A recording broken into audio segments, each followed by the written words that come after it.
Hey, what's going on, guys? Dr. Brady Salcedo here, and today we're going to be talking about sleep. Yes, sleep is so important, yet so many people struggle when it comes to sleep. So many people ask, what is the easiest or the simplest or the most effective hack available to enhance not only your mindset, your mental performance, your energy, your focus, your productivity? What is the most effective hack out there? And I will tell people everyone should start with sleep. Sleep is the foundation to building optimal mental, and not only mental, but physical performance. So if you are losing out on sleep, you are not going to be nearly as effective as you can be. There's so much out there that will say the hustle culture will tell you to sleep less, work more. Well, actually, we're starting to realize that that's actually the opposite. The opposite is true. You need to be able to sleep to be able to recover enough to go into the next day to perform at your maximum. Think of an athlete. If they don't actually spend time recovering, they're going to be more prone to injury, but also they're going to be more lethargic and sluggish when it comes to the field.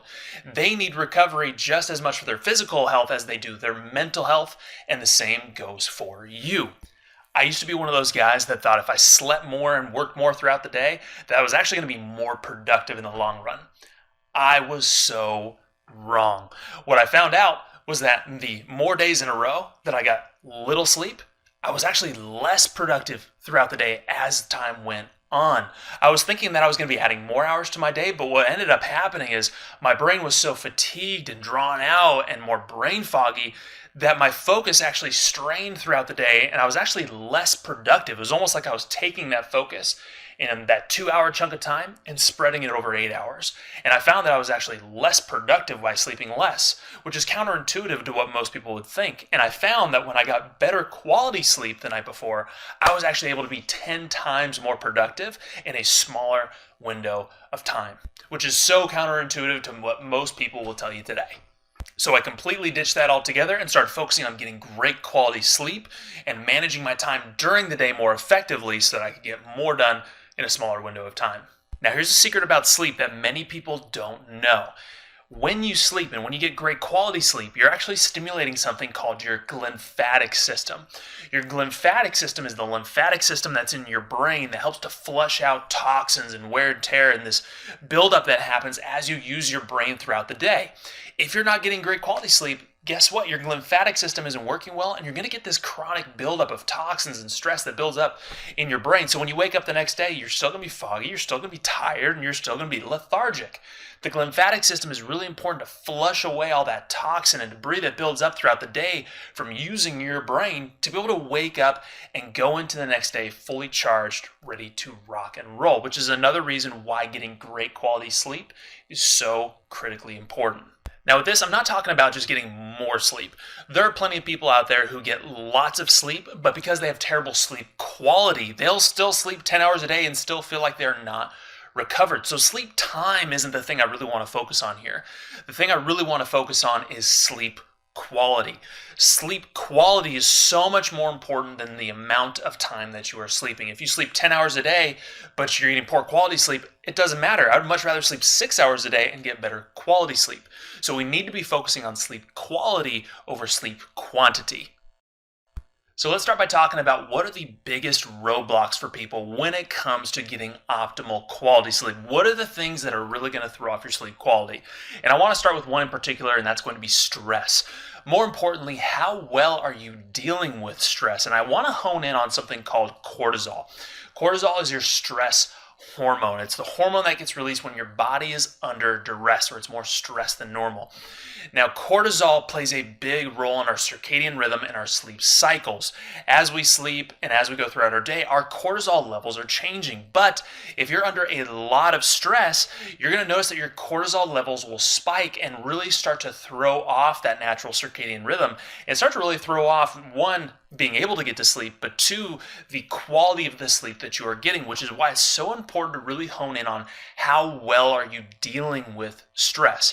Now, notice here I didn't say tone down how much stress you're receiving, because some of that is unavoidable. We can't always avoid the stress that is in our life, but we can control how we are dealing with that stress, which is so important.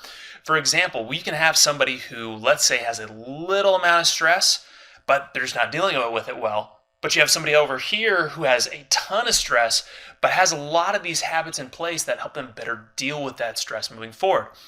That person who has a lot of stress but is dealing with it better is likely going to be much better off than the person who has a little amount of stress but doesn't have any tools or habits in place to deal with that stress. Therefore, you're likely going to see that person who has the little stress but not dealing with it well be worse off than the person who has more stress but is dealing with it better. So we want to have those habits in place to better deal with stress so we can maintain the optimal quality sleep that we want. Some of those tools that we'll talk about in just a little bit will come into play in just a second. The other big detriment to our sleep and being able to get optimal quality sleep is our lifestyle, and especially our nutrition and our diet. This plays such a big role into our sleep that many people don't think about. And the main reason is a hormone that's very important for you to be able to get to sleep is something called melatonin. Now, melatonin is something that's created via serotonin. Now, 90% of the serotonin in your body is created in your gut, which means if you're not getting the optimal nutrition for your gut to be able to create serotonin, guess what you're going to miss out on? Melatonin. You're going to be missing out on the sleep hormone that your body needs.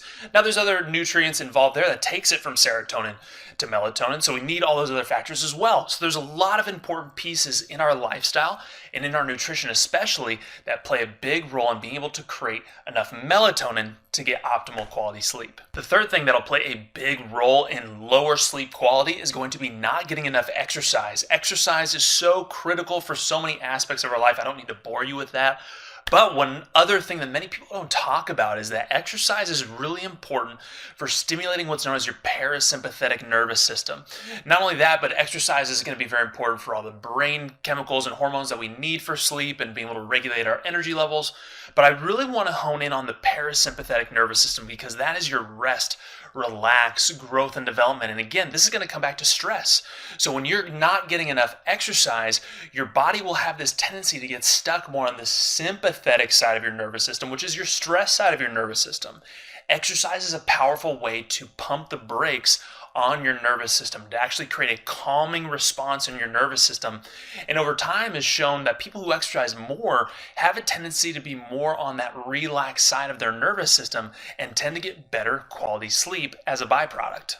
And the fourth thing that can really jack up your sleep is caffeine. Now, everybody's going to respond to caffeine differently, but caffeine is a stimulant. It is going to stimulate your nervous system. And a lot of people think, oh, well, I had it in the morning. It shouldn't really affect my sleep later. But here's the problem is chronic caffeine consumption can really start to wear on your adrenal glands. And when your adrenal glands get worn down, all of a sudden what happens is you start to get this fluctuation in your cortisol levels and your stress hormones. You're going to start noticing more nervousness, more anxiety, but that's also going to start stimulating your nervous system in an unhealthy way that can really start jacking up your sleep. And that's something you really want to be careful with, especially if you notice that you are more sensitive to caffeine.